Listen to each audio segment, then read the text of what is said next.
오늘의 사연 시작합니다. 안녕하세요. 20대 후반 여성입니다. 하는 일은 현재 쇼핑몰을 2개 운영하고 있고요.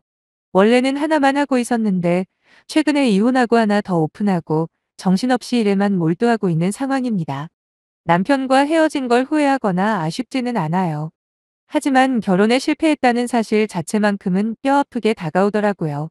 그런 사람을 남편으로 선택했던 제 자신이 원망스럽기도 하고 힘들게 키운 딸이 시집갈 때만 해도 이제 더 이상 바랄 거 없다던 엄마의 얼굴이 자꾸 떠올라 죄송하기도 했고요. 아무튼 이미 엎어진 물을 주워 담을 수는 없는 거잖아요. 오늘 여기에 제 이야기를 속 시원하게 털어놓고 진정한 새 출발을 해볼까 합니다. 헤어진 전 남편과는 2년 조금 안 되게 결혼 생활을 했어요. 아이는 없었고요. 사실 아이를 안 가지려던 건 아닌데 일에 대한 욕심이 있어서 미뤘는데 지금 와서 보면 신의 한 수가 돼버렸네요. 먼저 제 가정사를 꺼내보자면 저를 낳아주신 생부는 제가 3살이 되던 무렵 돈 벌어온다는 말람 남기고 집을 나갔다고 들었습니다. 졸지에 혼자가 돼버린 엄마의 고생은 그때부터 시작된 거죠. 거짓말 하나도 안 보태고 돈이 되는 일이라면 덜어놓은 일 굳은 일 가리지 않고 닥치는 대로 하셨더라고요. 이유는 딱 하나, 어린 저를 키우기 위해서 아니겠습니까? 불행이 유전이라고 생각하지는 않지만 저희 엄마 역시 어릴 때 버림받고 보육원에서 자랐기 때문에 당신만이라도 어린 딸 옆에 무조건 있어야겠다는 다짐이었답니다. 절대로 저에게만큼은 엄마의 아픈 과거를 반복하게 하고 싶지 않았다고요. 그렇게 엄마는 혼자 몸으로 저를 키우기 시작하셨고 비록 여유롭게 배불리 먹고 자라지는 못했지만 엄마는 제게 있어서 최고의 엄마라고 자부합니다. 특히나 어릴 때부터 엄마는 제가 기죽을까봐 언제나 자신감을 북돋아주는 말씀을 많이 하셨거든요. 칭찬은 기본이고 제가 뭔가를 시도할 때마다 넌 할 수 있다 응원을 해주셨죠. 그런 엄마 덕분에 가난하게 살면서도 그 누구에게 주눅 들어본 적 없었어요. 오히려 든든한 엄마가 있다는 생각에 어디를 가도 자신감이 넘쳤죠. 그래서 오늘 지금의 자리에 올 수 있었던 것 같네요. 집안 형편과 학업 성적을 연관시킬 수는 없지만 머리가 커가면서 저는 흥미도 없고 소질도 없는 공부를 계속하기보다는 하루빨리 돈이라는 걸 벌고 싶었습니다. 엄마에게 하루라도 빨리 힘이 되어드리고 싶기도 했고 시간과 돈이 많이 들어가는 공부로 성공하는 것보다 차라리 내 힘으로 장사를 하는 게 훨씬 현실적이라고 판단을 했기 때문이죠. 고등학교를 졸업하자마자 저는 사회로 무작정 나갔어요. 엄마는 그런 저를 보면서 당신 능력이 부족해서 그런 건 아닌지 하시며 미안해 하시더라고요. 엄마가 죄책감을 느끼고 미안해 하실수록 저는 성공에 대한 의지를 더욱더 강하게 다졌고 반드시 엄마의 죄책감을 제 손으로 없애드리고 싶은 마음뿐이었습니다. 처음 1년 정도는 별의별 아르바이트를 다 해봤던 것 같아요. 막말로 법을 어기는 것만 빼고는 닥치는 대로 다 했습니다. 공사장이나 공장 같은 곳에서도 일해보고 편의점 PC방 이런 데는 기본이고요. 돈만 생각하면 한 곳에서 꾸준히 일을 하는 게 낫다는 건 알고 있었어요. 그러나 고졸 출신이 평생 몸담을 좋은 직장 구하는 게 불가능하다는 것도 알고 있었기 때문에 1년 동안은 제가 잘할 수 있는 분야를 찾는 데 주력했습니다. 어차피 일반 회사를 다니면서 집안을 일으킨다는 건 포기한 터라 어떻게든 돈을 모아서 장사를 하는 게 제 목표였거든요. 여러 가지 경험들을 하던 와중에 옷가게에서 일을 하면서 마침내 제적성을 찾게 되었는데 제가 코디엔 쓴 대로 손님들이 달라고 하는 경우가 정말 많았어요. 거기다 제 추천으로 옷을 사간 분들의 대부분이 만족하는 걸 넘어 다시 가게로 와서 저한테 추천을 부탁하는 모습을 보고는 옷과 관련된 장사를 하는 게 승산이 있겠다 싶었습니다. 그리고 돌이켜 학창시절만 생각해봐도 비록 비싼 옷은 없었지만 늘 친구들한테 옷 잘 입는다는 소리를 듣고 살았거든요. 결국 옷을 떼다가 팔아봐야겠다는 결심을 했는데 막상 장사를 시작하려니까 미천이 필요하잖아요. 저는 먼저 1,000만 원을 목표로 일을 시작했습니다. 낮에는 카페에서 일하고 밤에는 동네 고깃집에서 설거지를 하면서 열심히도 모았네요.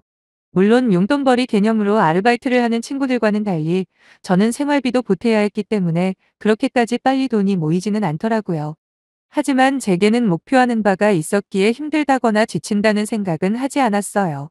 엄마도 처음에 걱정만 하시던 것과는 달리 이왕 마음먹은 거 최선을 다해보라고 응원을 해주셨고요. 그렇게 2년 가까이 일을 해서 모은 돈으로 1,000만 원을 채웠고 저는 곧바로 온라인 쇼핑몰을 시작하게 되었습니다.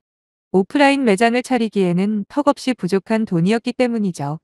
아이템당 일단 5장에서 10장 정도만 떼다가 팔다 보니 이윤이 많이 남지가 않더군요.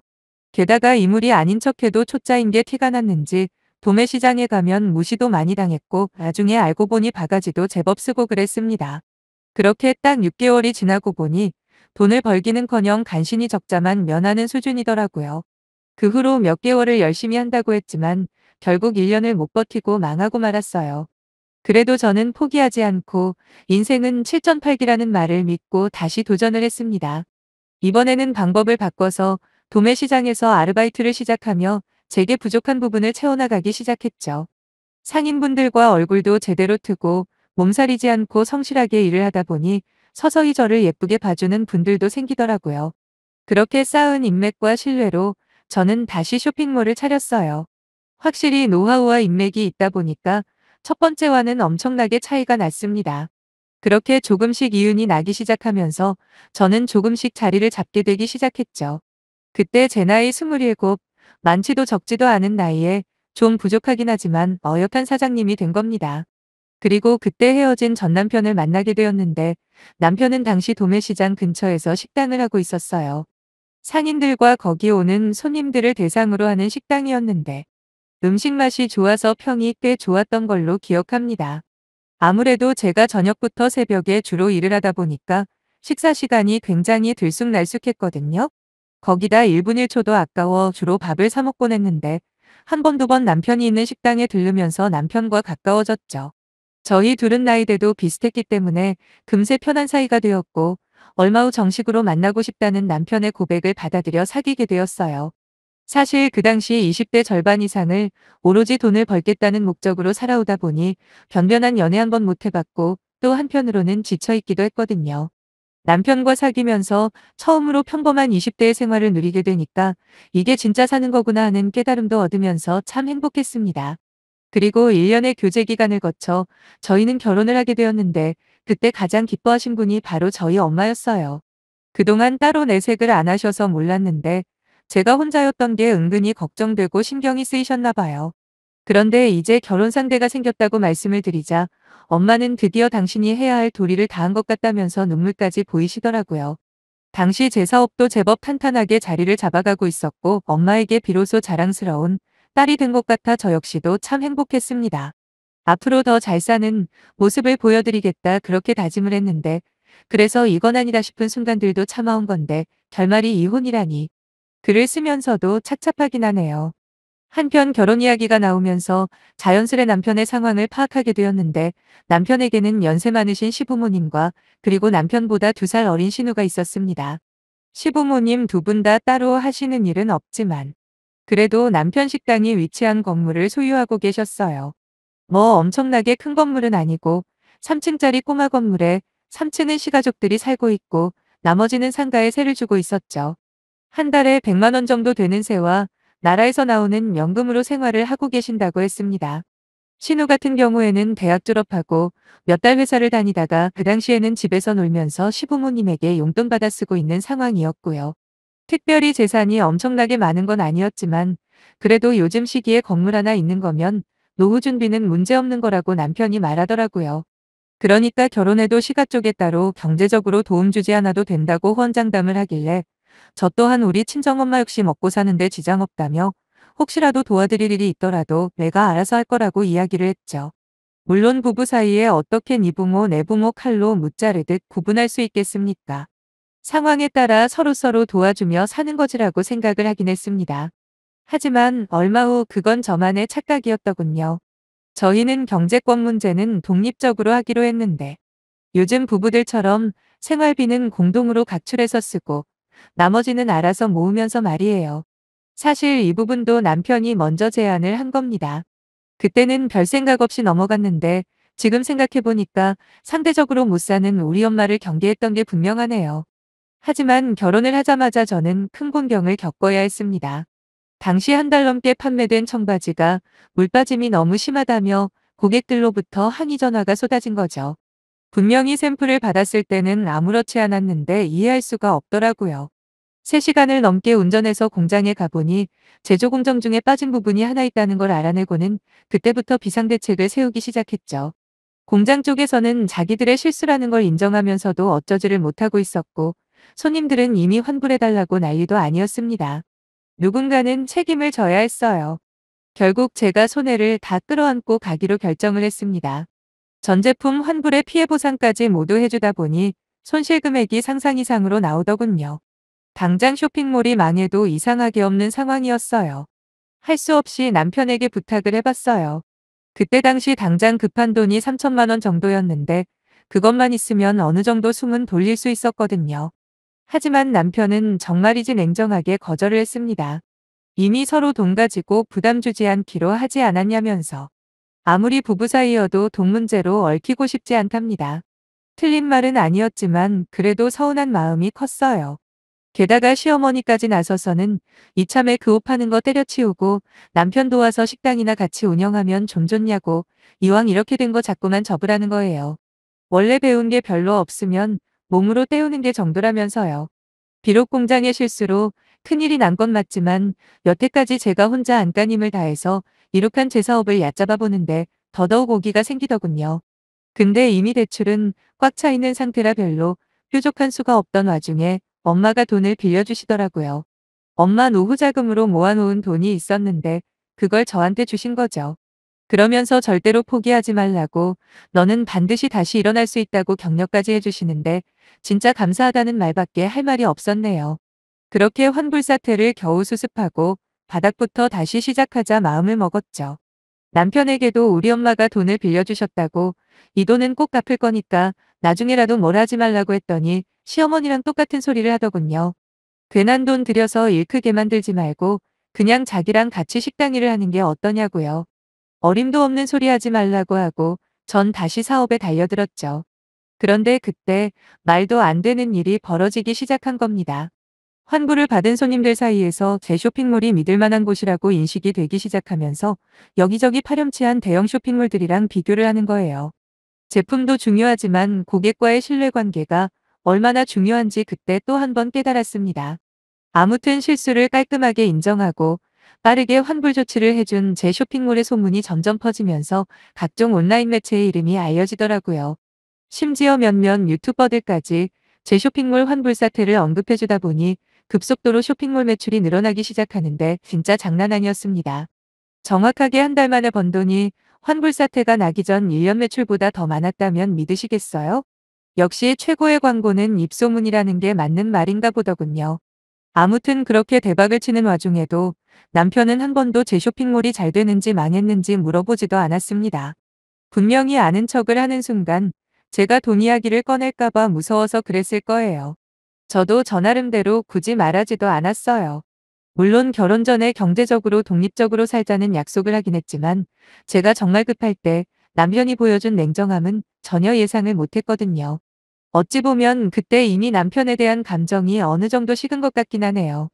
아무튼 3개월 만에 친정엄마에게 빌린 돈을 갚고도 남을 만큼 수익을 남긴 저는 가장 먼저 친정엄마 돈부터 갚아드리기로 마음먹었습니다. 그리고 감사의 의미로 250만 원짜리 안마의자 하나 선물해드렸네요. 제가 가장 힘들 때 역시나 옆에 있어준 건 엄마뿐이라며, 안 그래도 요즘 허리며 어깨며 쑤신다는데 꼬박꼬박 쓰시라고 말씀드리며 드렸더니 엄마는 너무 고맙다고 하셨어요. 그러면서 딸 키운 보람이 있다고 좋아하시는데 얼마나 기쁘던지요. 과연 내가 결혼을 잘하긴 한 걸까라는 의구심까지 들고 있던 차에 그 소식을 알게 된 시가에서 난리가 났습니다. 아무리 제가 번 돈이라고 해도 가정이라는 울타리는 남편 아니냐며, 이젠 출가회인인 여자가 어떻게 친정엄마를 먼저 챙길 수 있냐고요. 그 당시 시부모님이 가지고 있는 건물에 노후된 곳이 너무 많아 수리를 해야 하는 상황인데 장모님한테 빌린 돈은 그렇게까지 급한 돈도 아니지 않냐, 그러면 자기 쪽에 먼저 여유자금을 쓰는 게 맞는 거라는 헛소리까지 하더군요. 진짜 가만히 듣고 있는데 정말 어이가 없어서 도저히 가만히 있을 수가 없었어요. 아니, 내가 내 손으로 번 돈으로 엄마 챙긴 게 뭐가 그렇게 잘못됐냐고 따져 물었습니다. 거기다 내 쇼핑몰이 망하기 직전에 누가 날 도와줬냐고, 바로 우리 엄마뿐이라고도 말해줬어요. 빌린 돈 갚는 건 서로 남남지간에도 지극히 당연한 건데 그 대상이 우리 엄마라서 문제가 되는 거면 진짜 당신들은 입으로 똥을 사는 거다 하며 화를 내버렸습니다. 남편은 오히려 적반하장으로 콩 한 쪽도 나눠 먹는 거라고 당장 급한 사람 도와주는 게 상식적인 거 아니냐입니다. 그 말을 듣고 있는데 이 사람들이 나를 호구로 보고 있다는 느낌이 들면서 내가 가족이라고 생각했던 인간들이 정작 나는 자기들 일원으로 생각하지 않고 있었구나 싶대요. 세상에 내로남불이라는 말을 들어본 적은 있어도 막상 직접 눈앞에서 보고 있자니 분노가 걷잡을 수 없이 일어나더라고요. 시가 식구들 모두가 보는 앞에서 그냥 헤어지자 했습니다. 내가 당신 부모 건물 수리해 주려고 그렇게 악으로 깡으로 버티면서 사업 지킨 줄 아냐고요. 그리고 가는 게 있어야 오는 게 있는 게 기본 상식인데 도대체 결혼하고 나한테 해준 게 뭐 있다고. 아무 죄 없는 나를 친정에다 돈 빼돌리는 여자 취급하냐 막 퍼부었네요. 그제서야 남편이 아차 싶었는지 자기가 생각이 짧았다고 사과를 하는데 사과 몇 마디에 마음 바꿀 거면 시부모님 있는 데서 이 난리를 피웠겠습니까. 덤으로 나중에 두고두고 후회하라고 최근에 내가 한 달 수입이 얼마나 되는지까지 말해줬어요. 돈 때문인지는 몰라도 다시 한 번만 기회를 달라고 하는 남편에게 제가 줄 수 있는 건 이혼 서류뿐이었죠. 결국 저희 부부의 인연은 끝이 나게 되었고 현재는 엄마와 함께 살면서 사업에만 몰두하고 있습니다. 요즘도 가끔씩 잊을만 하면 전화가 오긴 하지만 철저하게 무시하고 있는 중이에요.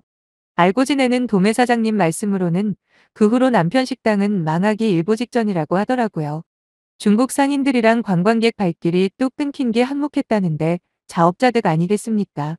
저랑 이혼만 하지 않았다면 어떻게든 제 도움을 받을 수 있었을 텐데 어쩌겠어요.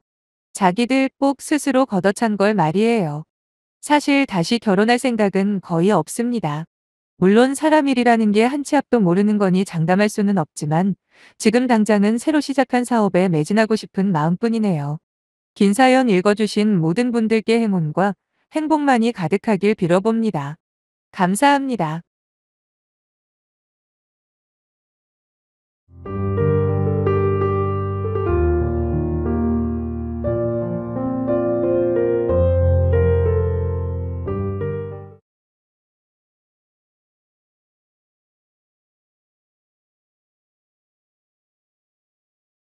오늘의 사연 시작합니다.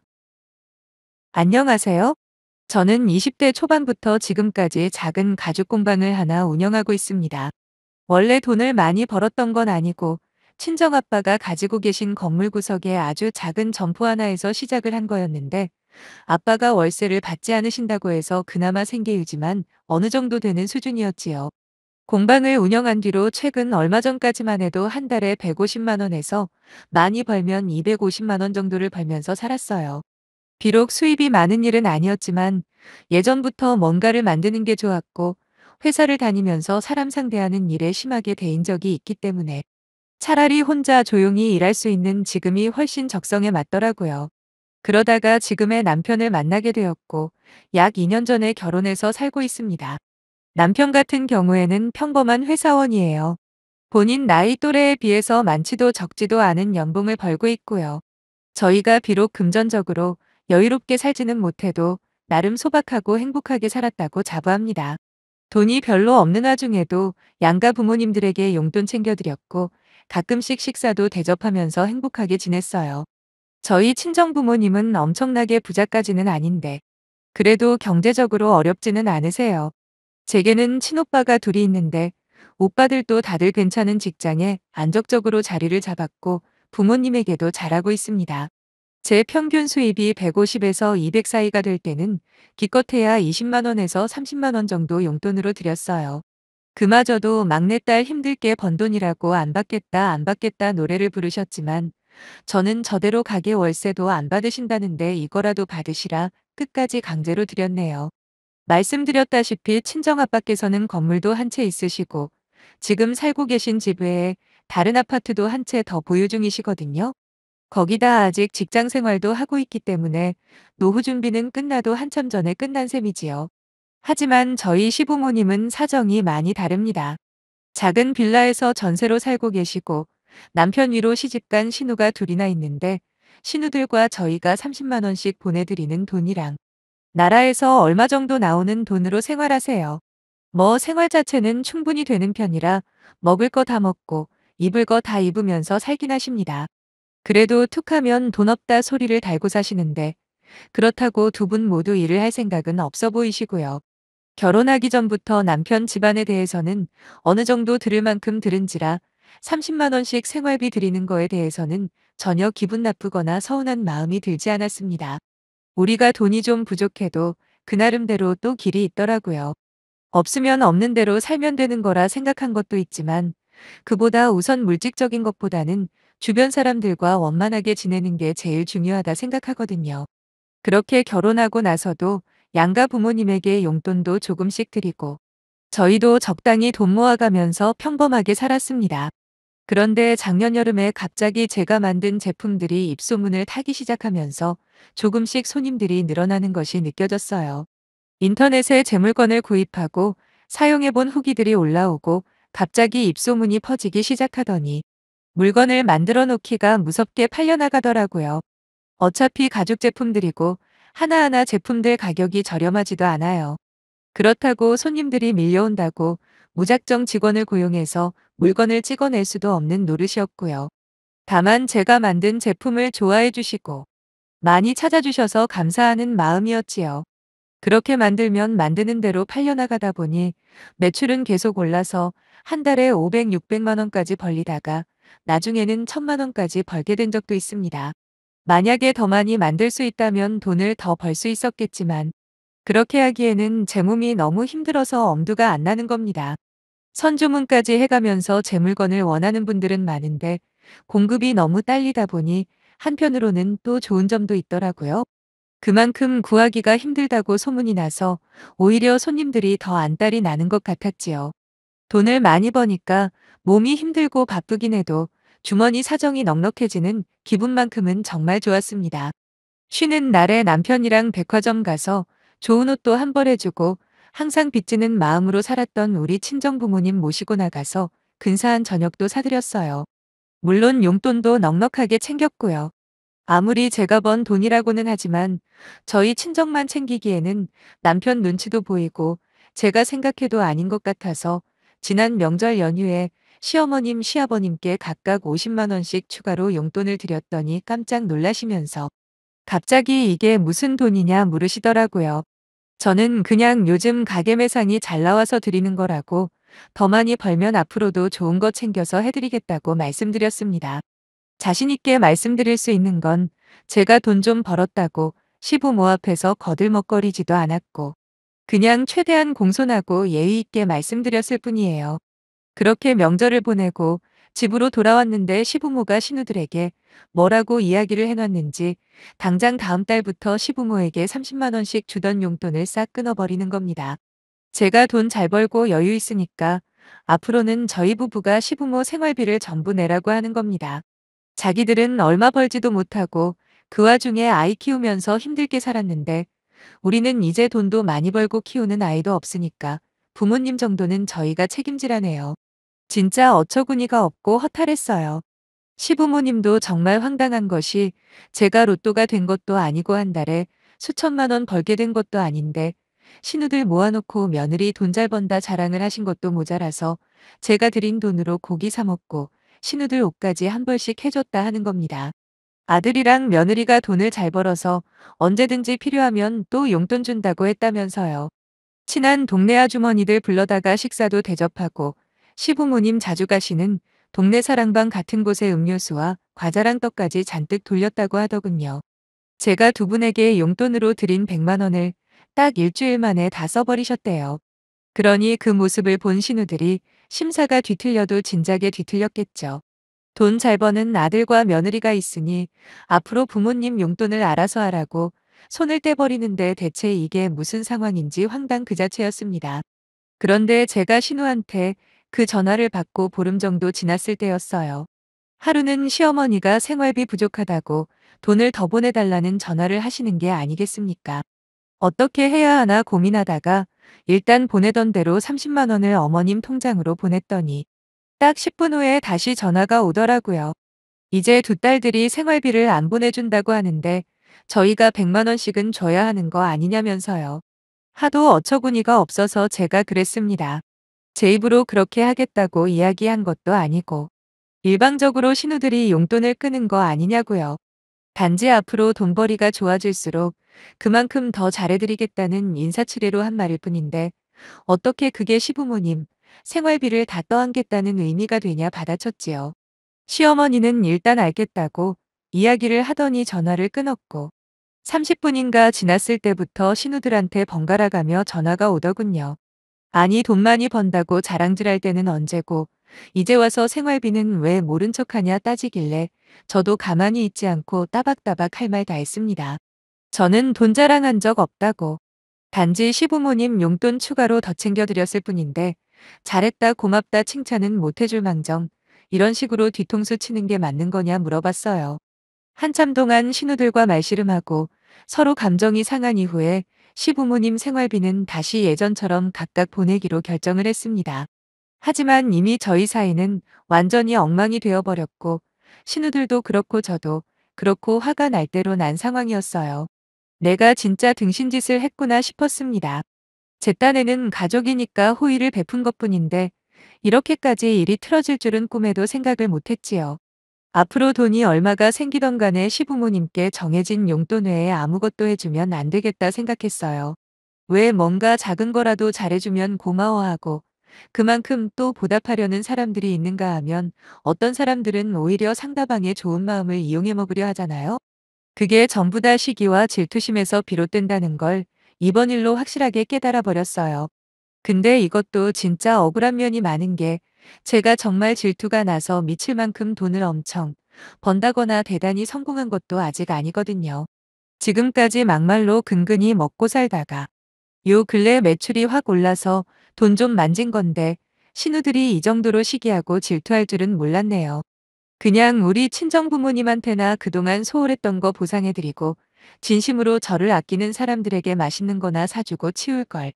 괜히 기분 낸다고 시부모님 용돈 챙겨드렸다가 아주 호되게 당하는구나 싶었습니다.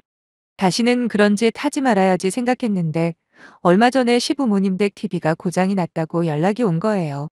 저희 시가족 단톡방에 시부모님이 갑자기 TV가 안 나온다면서 사진을 찍어 올리셨거든요.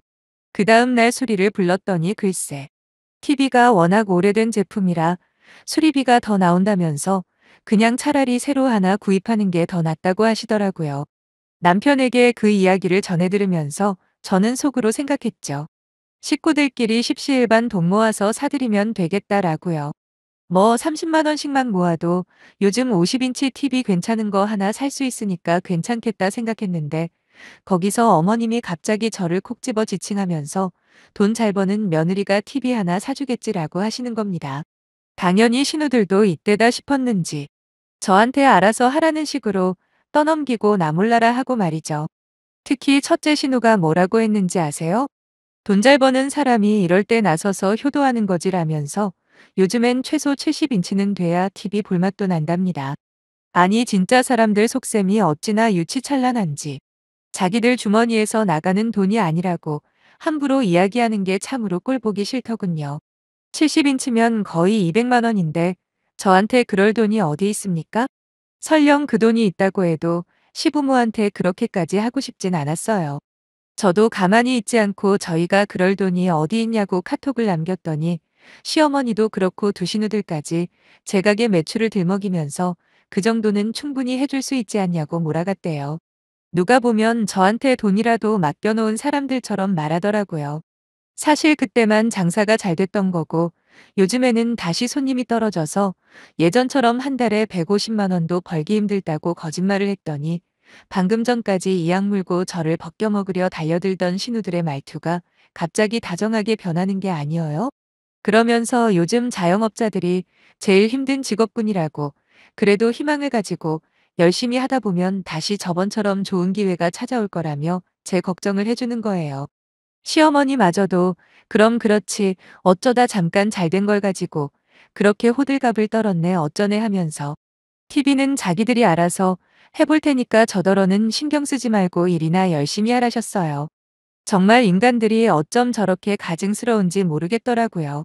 제가 장사가 좀 잘 되고 돈을 더 번다고 할 때는 그냥 시기와 질투심에 휩싸여서 어떻게든 하나라도 더 뺏어 먹으려 안달이더니 다시 장사 안 되고 돈도 못 번다고 하니까 하는 꼬라지들 보세요. 저를 걱정하는 척 위로해주는 척 하지만 뒤에서는 비웃고 있는 모습이 뻔히 보이더군요. 네가 그럼 그렇지. 너까짓 게 돈 번다고 까불어봐야 그 정도밖에 안 되는 거야 라고 하는 목소리가 들리는 것 같았어요. 사실 제 가게는 그때보다 지금이 훨씬 더 잘 됩니다. 여전히 손님들은 끝도 없이 밀려오고 제가 만든 물건들은 진열을 하기가 무섭게 팔려나가요. 이제는 약간의 요령도 생겨서 예전에는 버리던 남은 가죽으로 짜투리 물건들까지 만들어서 팍 때문에 예전보다 수입도 더 크게 올라갔고요. 하지만 절대로 시댁 사람들한테는 그런 티 안 낼 겁니다. 남편도 그렇게 하는 게 서로 속 편할 것 같다 이야기를 하네요. 어렵고 못 산다고 이야기해야지 그 사람들이 좋아하지. 감히 며느리 주제에 한 달에 1,000만 원씩 번다고 솔직하게 말하면 아무리 자기 가족들이지만 아마 배가 아파서 대굴대굴 굴을 인간들이랍니다. 남편까지 저렇게 이야기할 정도면 대충 어느 수준인지 짐작이 가시죠? 괜히 우리 친정만 챙겨주기 미안해서 용돈 좀 더 챙겨드렸다가 아주 크게 혼날 뻔했네요. 돈 잘 버는 사람들이 왜 티 안 내고 조용히 사는지 이번에 조금이나마 알게 된 것 같습니다. 앞으로도 시가 쪽 인간들한테는 절대 돈 있는 티 안 내고 시가에 갈 때면 일부러 허름한 옷에 낡은 싸구려 가방만 들고 갈 거예요. 중학교 다니는 애가 있는 신우들인데 어쩌면 그토록 질투가 심하고 남이 잘 되는 꼴을 못 보는 건지 진짜 이번 사건을 통해서 그 인간들의 본 모습을 제대로 확인한 것 같습니다. 앞으로 제 주변의 좋은 사람들한테만 적당히 베풀면서 살려고요. 받으면 고마워할 줄 알고 쓸데없는 시기와 질투는 하지 않는 사람들에게만요. 그럼 제 이야기 끝까지 들어주신 분들 정말 대단히 감사합니다.